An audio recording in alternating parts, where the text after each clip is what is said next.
ଫୁଲକୋବି ପାଣିଆଖିଆ ମାଛ ସହିତ ଝୋଳ ଆପଣ କେବେ ଖାଇଛନ୍ତି? ଯଦି ଖାଇନାହାନ୍ତି ଆଜିର ରେସିପି ଦେଖିକି ନିହାତି ଟ୍ରାଏ କରିବେ। ଫୁଲକୋବି ପାଣିଆଖିଆ ମାଛ ଝୋଳ ବହୁତ ଟେଷ୍ଟ ଲାଗେ। ଆପଣ ଶୀତ ଦିନ ତ ମାନେ ଫୁଲକୋବିଟା ବହୁତ ଫ୍ରେଶ୍ ଆସେ। ସବୁଦିନ ତ ଆଜିକାଲି ମିଳୁଛି, କିନ୍ତୁ ଶୀତ ଦିନେ ଫୁଲକୋବି ଖାଇବାର ମଜା କିଛି ଅଲଗା।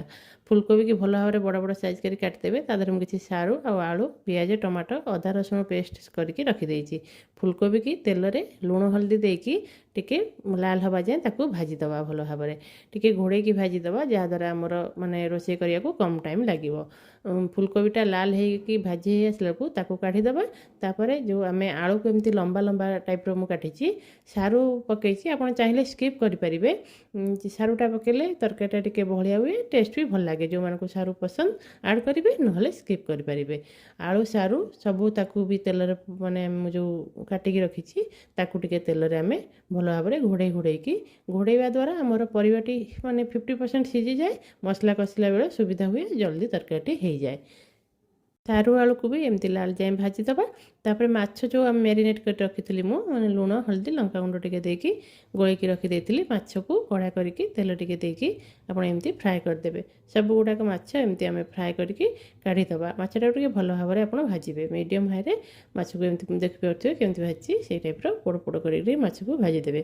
ସବୁ ଜିନିଷ ଆମେ ଫ୍ରାଏ କଲା ପରେ ଆମେ ସେଇ ତେଲରେ ଅଳ୍ପ ଟିକେ ଜିରା, କଞ୍ଚା ଲଙ୍କା କିଛି ଆଉ ପିଆଜ, କଟା ପିଆଜ ଯେଉଁ ରଖିଥିଲି ତାକୁ କାଟିକି ବର୍ତ୍ତମାନ ଦେଇଦେବା। ପିଆଜ ଟିକେ ମାନେ ଲାଲ ହେଇ ଆସିଲା ବେଳକୁ ମୁଁ ଏଠି ସ୍କିପ୍ ହେଇଯାଇଛି, ମୋର ଟିକେ ଲଙ୍କାଗୁଣ୍ଡ, ହଳଦୀ ଗୁଣ୍ଡ, ଲୁଣ ମୋର ମାନେ ସୁଟ୍ କରିବାକୁ ଭୁଲି ଯାଇଛି।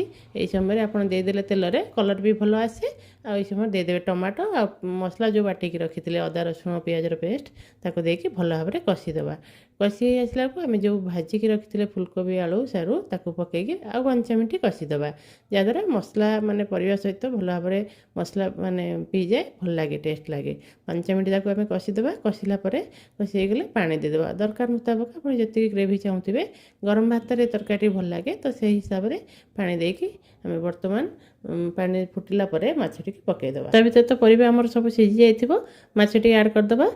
ଯେତିକି ଝୋଳ ଚାହୁଁଥିବେ ଆପଣ ସେହି ହିସାବରେ ରଖିବେ। ଆଉ ମାଛ ମୁଁ ଆଡ଼୍ କରିଦେଇଛି, ଦେଖିପାରୁଥିବେ ତରକାରୀର ଲୁକ୍ ବହୁତ ହି ବଢ଼ିଆ ଟେଷ୍ଟ ଲାଗେ ଫୁଲକୋବିରେ। ଆପଣ ଥରେ ଟ୍ରାଏ କରିବେ। ତାପରେ କଟା ଧନିଆ ପତ୍ର କିଛି, ଗରମ ମସଲା ଆପଣ ଆଡ଼୍ କରିପାରିବେ।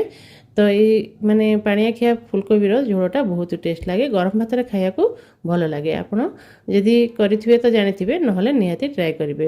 এই ରେସିପିଟା ଦେଖିଲା ପରେ ଆପଣଙ୍କୁ କେମିତି ଲାଗିଲା କମେଣ୍ଟରେ ନିହାତି ଜଣାଇବେ। ଆଉ ୟୁଟ୍ୟୁବ୍ ହେଇଥିଲେ ସବସ୍କ୍ରାଇବ୍ କରିଦେବେ, ଇନଷ୍ଟା ଫେସବୁକ୍ରେ ଫଲୋ ତ ନିହାତି କରିବେ। ରହୁଛି, ନମସ୍କାର।